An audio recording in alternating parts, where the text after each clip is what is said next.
Mark Latham is, of course, the leader of One Nation in the New South Wales Parliament. He joins us now, not too far from there in our CBD studio in Sydney. Great man, lovely to see you, and congratulations. Happy anniversary.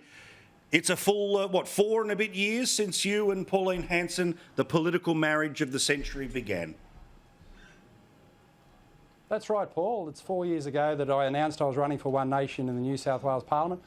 Remember all the lefties, they said, oh, Latham and Hanson, they'll last about 5 minutes, there'll be some big explosion, some big problem. We've worked constructively for over 4 years now and will continue to do so. So when the lefties give you a bagging, you know you're doing the right thing, and they're 100% wrong. And the good thing is in New South Wales Parliament, I think we've achieved a lot. I get a lot of feedback from people saying, well, thank goodness you're there, anti-woke, common sense, pushing back on crazy stuff in the schools, crazy stuff in energy policy. If we weren't there, it would be an avalanche of left-wing woke rubbish in the New South Wales Parliament, and we push back as hard as we can, just 2 of us, but obviously we're trying to improve those numbers at the March election.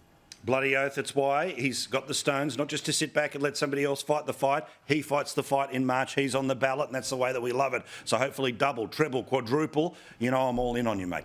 Now, this poker machine stuff, my view may slightly surprise you here because I think that we have talked about this before, but the idea in New South Wales is that a scheme would come into place where one of the things that evidence shows us about poker machines is that when you have to interrupt your play, you're less likely to put more and more in. So therefore you go outside and go to the ATM. They want you to go and see a human being, look them in the eye and say, put $500 on this card, and then you can go and spend that card. What do you think about this as the idea, or is this something that's just sort of being pushed by the Herald pretty hard at the moment?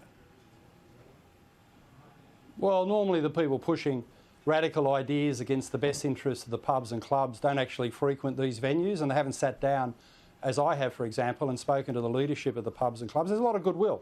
I mean, they realise, they're realists, that we've got to do something about problem gambling. It can be a destroyer of the family budget, in fact, a destroyer of families. I've seen that myself out in Western Sydney. So I think the important thing is for government to work with the pubs and clubs, not to hurt them financially, given all the great work and resources they put into community organisations, but work with them and basically say, look, over the next 5 years, we're going to do certain things in a cooperative way, not bashing you up, not bagging you in the media, as Rob Stokes did today, but work constructively with the pubs and clubs to say, we're going to do the cashless card, we're going to do some of the facial recognition, we're going to do the interventions for problem gamblers to get on top of this problem without destroying this wonderful resource in the community that does so much for charities, community, sporting organisations. So I think if you said, look, over the next 5 years, we're going to do these things and map out a plan and work with the pubs and clubs, that's a lot better than a confrontationist approach, just attacking them.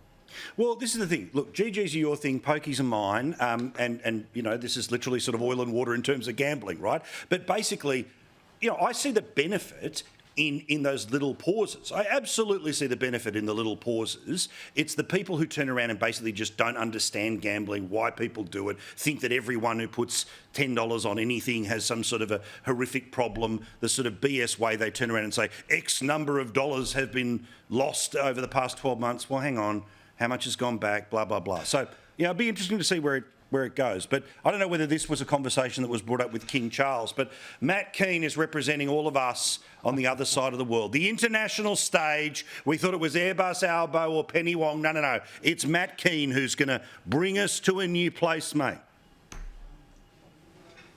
Well, thank goodness he's there saving the planet, because one thing he hasn't saved is his own legislative agenda in the state parliament today. I feel like docking his wages and diverting them into my bank account. I've been doing his heavy lifting in the upper house to help get through the stamp duty reform, which means for new home buyers they can avoid stamp duty up front, which is averaging around $50,000 in Sydney, so a huge barrier to people getting a foot in the door of the housing market. And for Matt Keane not to be there for the most important micro and productivity reform in his portfolio, to be swanning around with King Charles and all the other elites in the Egypt, I'd lock him in a pyramid and never let him out. So, the important thing in politics, Paul, is do your day job first. And Matt Keane is not doing his day job. He left the rest of us here to try and get this reform through, and he was the minister responsible for it. Yeah, it's ridiculous. All right, last one here. As a Trump guy, just like myself, although at times I'm on and off the train, as we used to say over the years, it feels like people want to move on, but whether the party moves on, and I get all the things that are awesome about Trump, right? The photo behind me is not moving. But do you think that the midterms tell us that, OK, they don't love either of these things, but certainly sort of the Trumpian way has been done? You hacked the system once, now DeSantis. Well, DeSantis is the future of the Republican Party. That's what the results are showing us. When he said that he wanted Florida to be a place where woke comes to die, we all cheered. And if you want to support our cause, Paul, I'm in unity with you in saying over the years we've loved Donald Trump, we've admired him, we've wanted him to succeed, but there comes a time in politics where I think you've fundamentally been making this point for a long time now. To win votes, you need to talk about the future. Yep.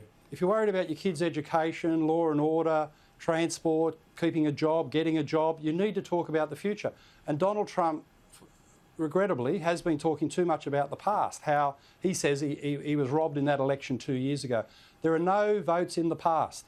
The only votes are in the future, and that future belongs with Ron DeSantis. So it pains me to say this about Trump, but he's not going to carry them forward.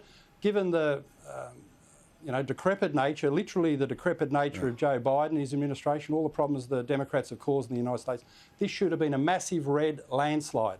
It wasn't.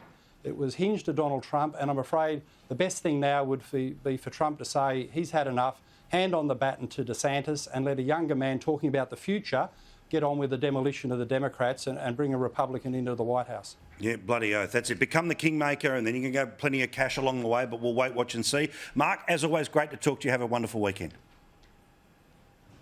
You too. Thanks, Paul. How good is he? Mark Latham, leader of One Nation. You want to go nowhere? Woke goes to die the second it goes across his desk in the upper house of New South Wales.